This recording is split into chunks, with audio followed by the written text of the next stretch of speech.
Greetings, everyone. Welcome to my humble home, the home of Dr. Rafa Halabi. As you can see, I am a Druze sheikh from the village of Daliyat al-Karmel in Israel. I thank you for coming from afar to see me in an effort to address an international issue that could hinder and impact all of humanity around the world. Today, our world is in danger. And since it is like one small global village, where we all live as if on a ship in the open sea or even a submarine, we cannot afford for everyone to just do as they please. We must focus on certain things in order to survive and to improve our world until such time as God wills and the end of days comes. But that's another story. Until then, we must learn how to live, how to behave, and manage ourselves in this universe, in this world, so we can keep living in it, until something happens that is beyond our control as human beings. Nature is stronger than all of us. And if it turns against us, if it starts working by its own rules, by laws it creates for itself, we're in serious trouble. As humans, we have a responsibility to live in harmony with nature, to take care of it, protect our planet, and make sure Earth stays livable, so we can keep living on it. Right now, we're facing a global issue, and the ALLATRA International Public Movement, together with all women and men involved in this wonderful organization, is working hard to find a solution. The problem is magma under Siberia, which is heating the Earth from the inside out. Until recently, we used to think all the threats came from the outside, towards the Earth interior.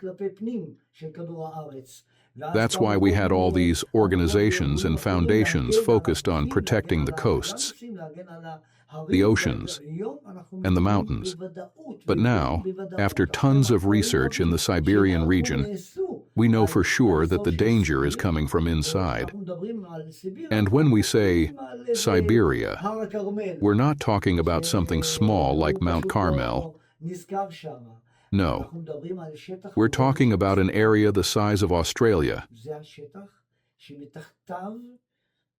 Underneath it, there's super hot magma, and of course, natural gas.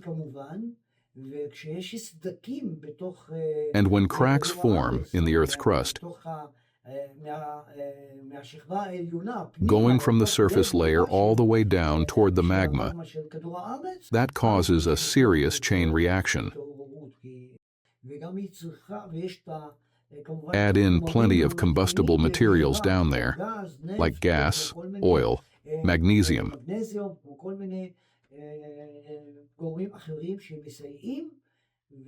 and it will lead to disaster.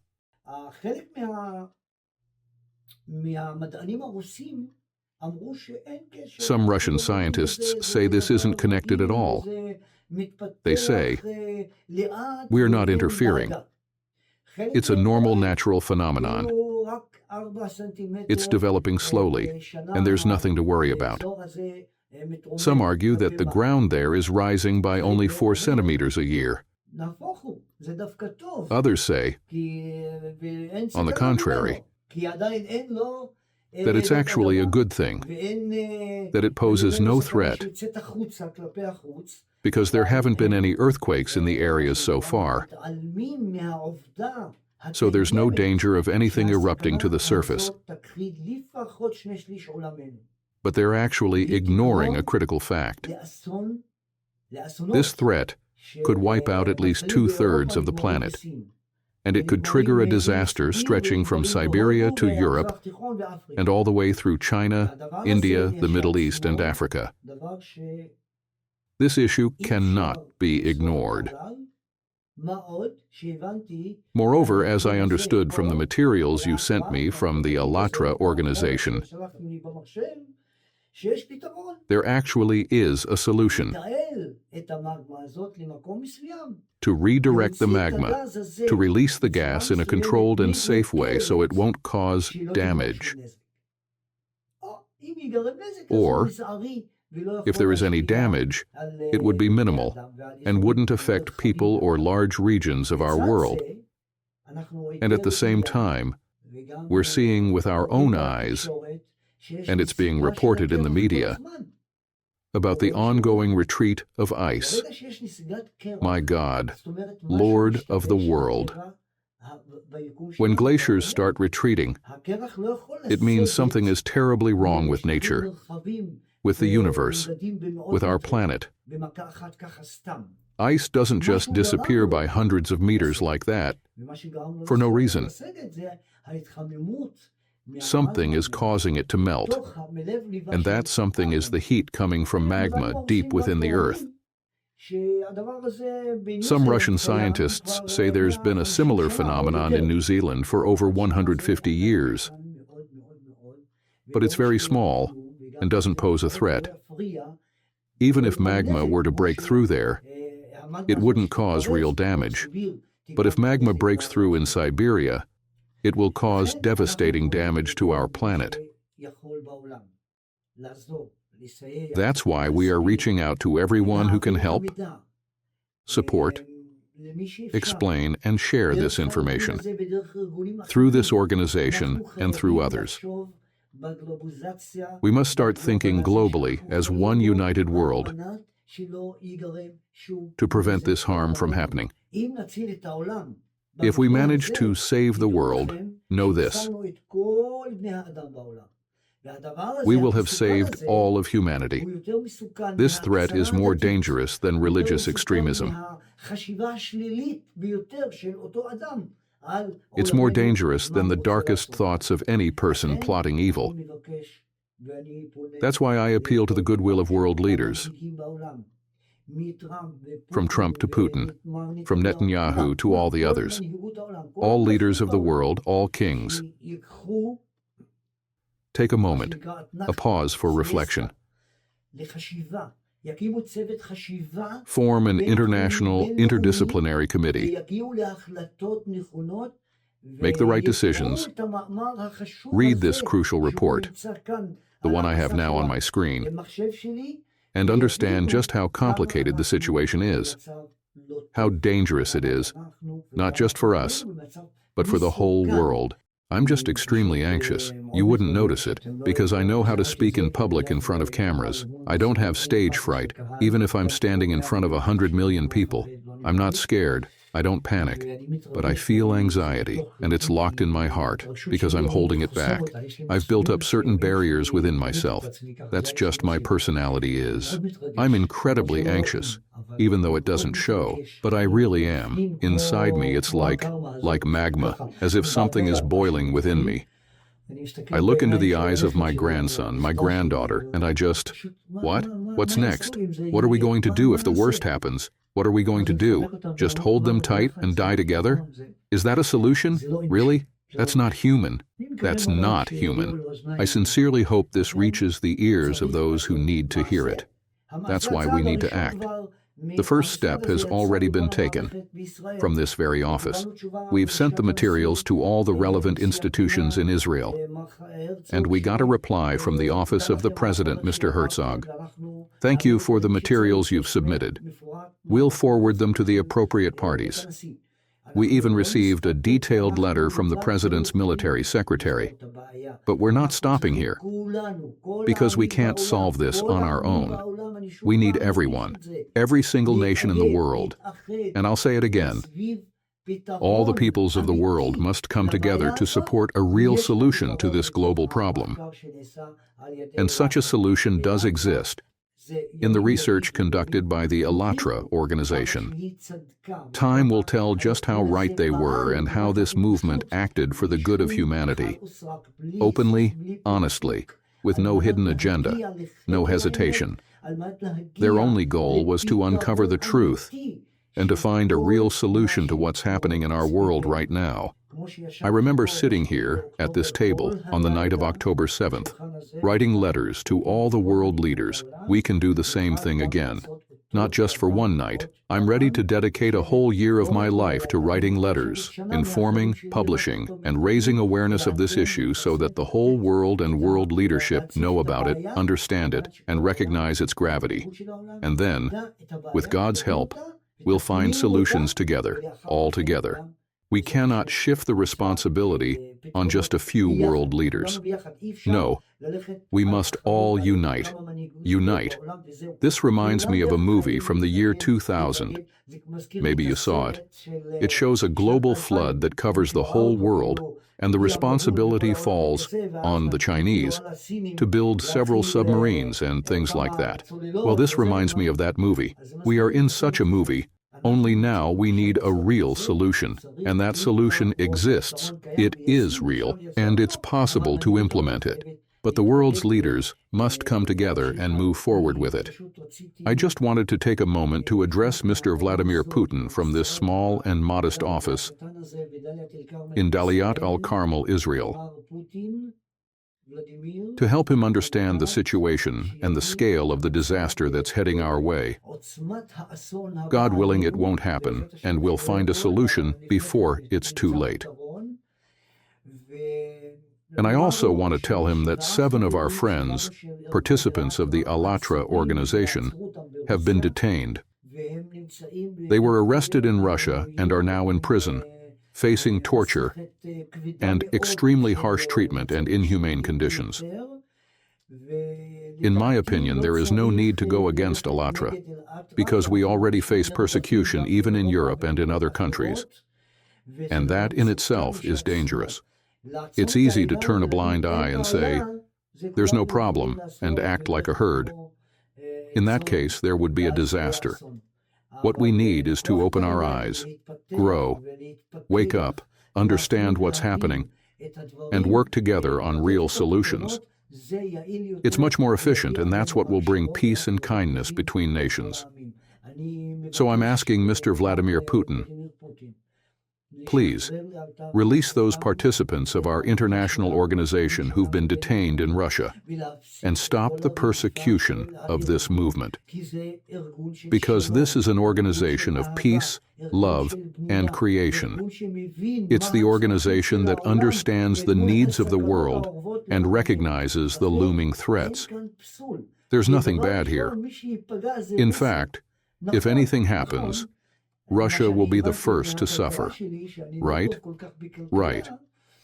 From what little I understand about economics, and I admit I'm no expert, I know that 15 or 20% of Russia's economy comes from the extraction of gas, oil, and natural resources in Siberia.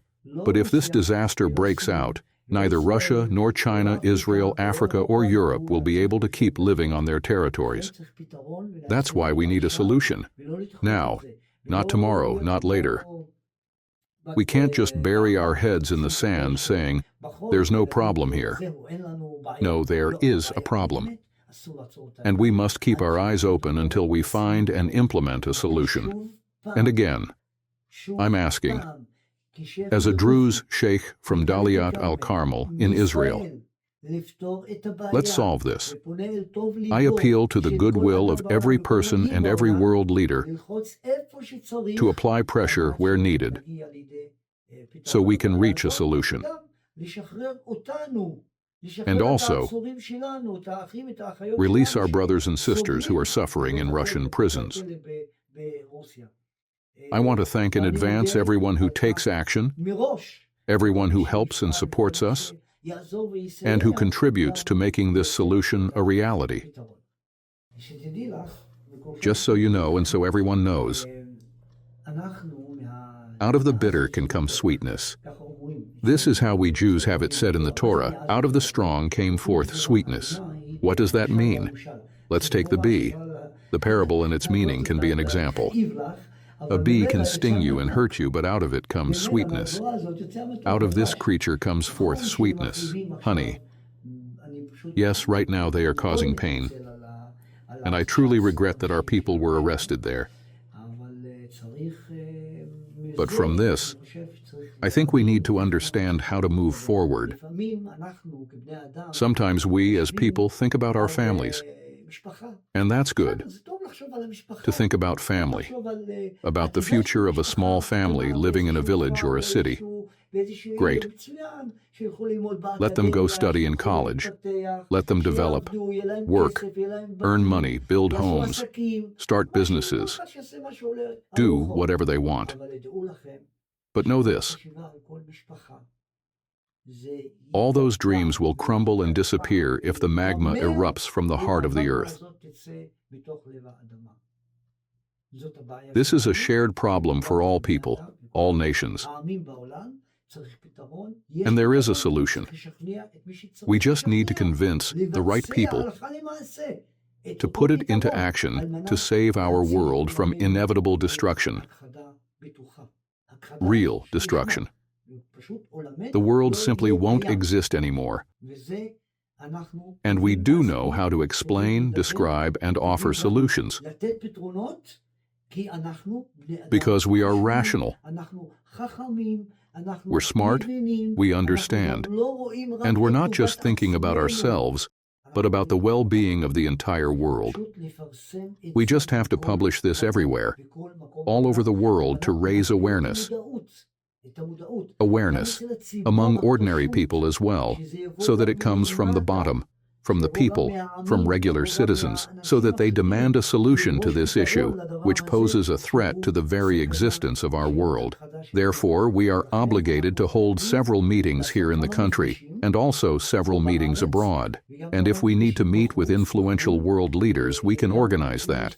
I am connected to many people. I told you about my friends, but I won't name them here.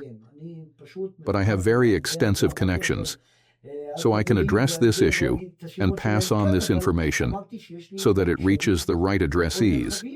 But it's very important to publish this information. In my opinion, this issue has not been publicized enough. I've been sitting at the computer for hours, searching online, but only when I met you at the INSS event did I learn about this from Camila. She came, explained it to me, and everything found its expression. Knowing is important. Information is knowledge. Knowledge is power. When we have knowledge of a critical situation, we can address it.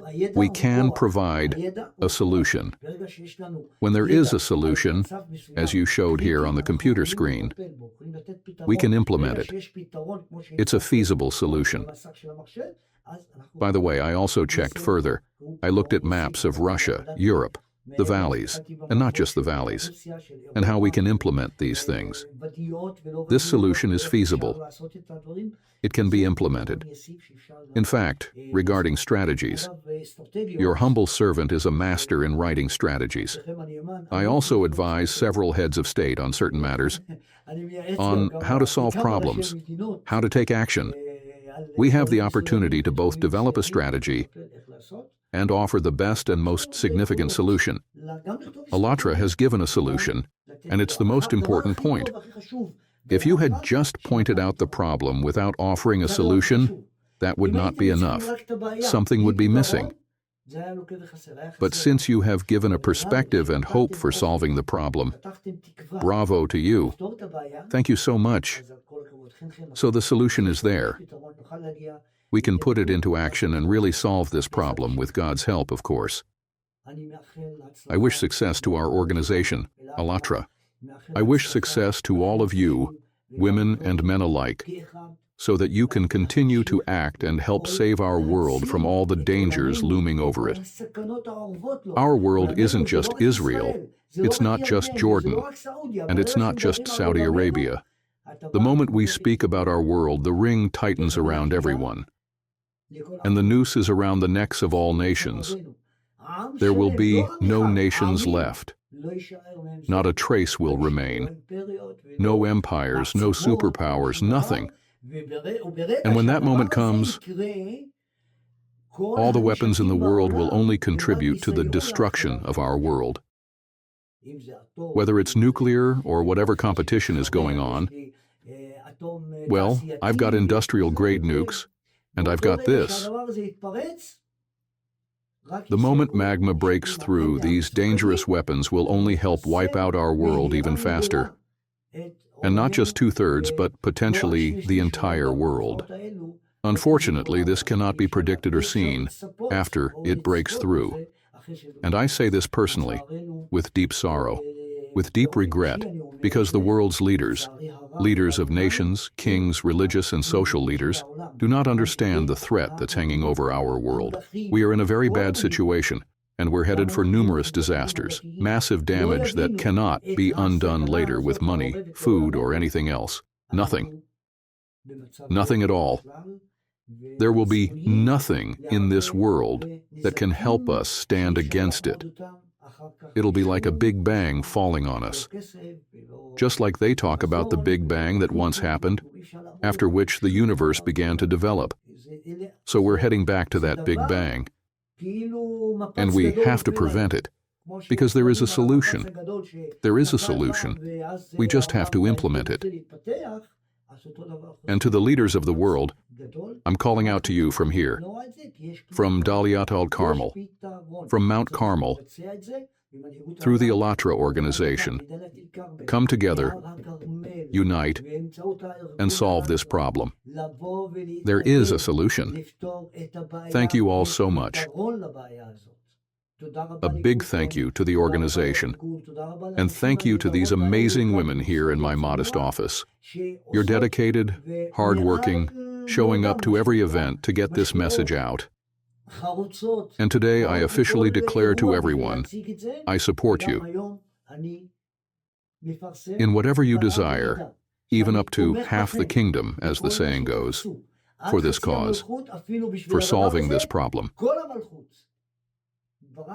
Because this is the Achilles heel of our world, the entire world, not just the United States, not just Russia, not just Daliyat al-Karmel or Israel, but the whole world. Thank you very much.